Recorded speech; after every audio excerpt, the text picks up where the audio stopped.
Okay, now to study the theorem of existence of a power series or a Taylor series, we need one more definition. I hope you can remember this nth degree Taylor polynomial that we discussed before, right? Now, by considering the Taylor expansion, we have a thing called nth degree Taylor polynomial, right? And then we have another term called the remainder, and that is basically it is represented like this, and that is equal to the original function minus the nth degree Taylor polynomial. So this is the remainder that corresponds to the Tnth Taylor polynomial, right? So that's basically the difference between the original function and the Taylor polynomial that we are considering, right? Remember, we even went over some graphs of sin x and with respect to its Taylor polynomials. So definitely there will be a remainder when you consider the Taylor polynomial and the original function, and we represent that remainder by Rnx. So this n goes with the nth degree of the Taylor polynomial. Okay, having said that, now we can move on to the theorem.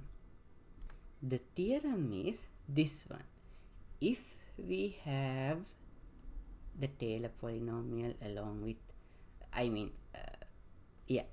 the nth degree polynomial along with the remainder, and if the limit of the remainder goes to 0 in a certain region of x for these values of x, then f is equal to its Taylor series within this interval. So what it says is, within a certain region, now when you expand this notation, you will get I will change the size, right? So when you expand this notation, what you have is a center A and the radius R, and this R and this Rn does not have any kind of a direct relationship, although the same letter is being used, right? So this is the radius, this represents the radius, and this represents the remainder. So since both words start with letter R, we use R in both cases, but they have two different meanings, right?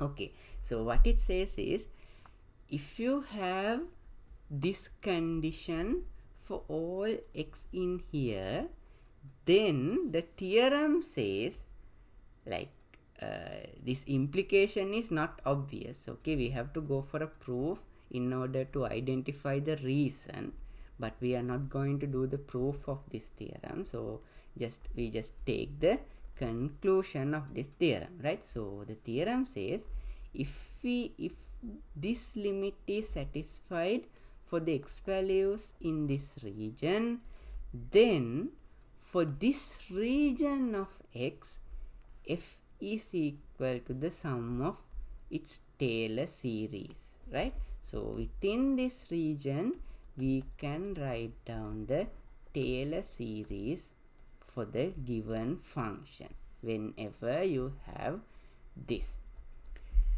And there is still a problem, because when you are given with the function, say for example,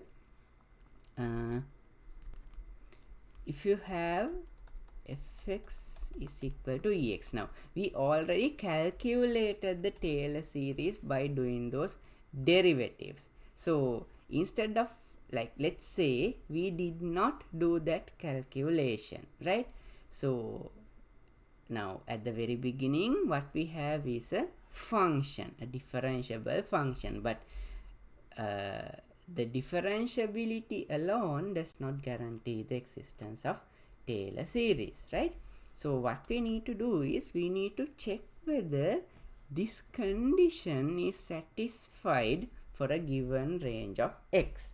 And like kind of, to physically calculate this limit, you need to do a lot of work when it comes to a general function. Sometimes for this particular function it might be easy, but it's generally difficult to calculate this limit. So instead of calculating this limit, we have a simplified result that we can prove, right? So if we can prove this simplified result, then directly we have this limit of Rn going to 0, and the limit of Rn going to 0 will imply that the function has a Taylor series within this range of the interval. And what is this condition? The condition is this one: if the n plus 1th derivative is less than or equal to a certain number, the modulus within this range, then the remainder will satisfy this inequality. So now putting all together, this boils down to this simple condition. So if we can prove this one, then from this result, now we even did not do the proof of this result, right? So this result says if we have this condition, then we have this condition. So the underlying proof we are not going to discuss, right? So it's not the obvious result, right? You need to do some intermediate work in order to get this conclusion starting from this condition, and we are not going to discuss about that proof, okay? Right. So what we need is, ultimately what we need is this condition. So if we can prove that this condition is satisfied, then from this result it says that you have this inequality for our remainder. And if you have this inequality, we can easily prove that the limit of Rn will be equal to 0 when n goes to infinity, because now it is kind of obvious from a result in limits, that is, when you have a limit like this, x to the power certain n and n factorial, that limit is equal to 0. This is a result in limit. So this is true for this is true for any x, right? Any real number x.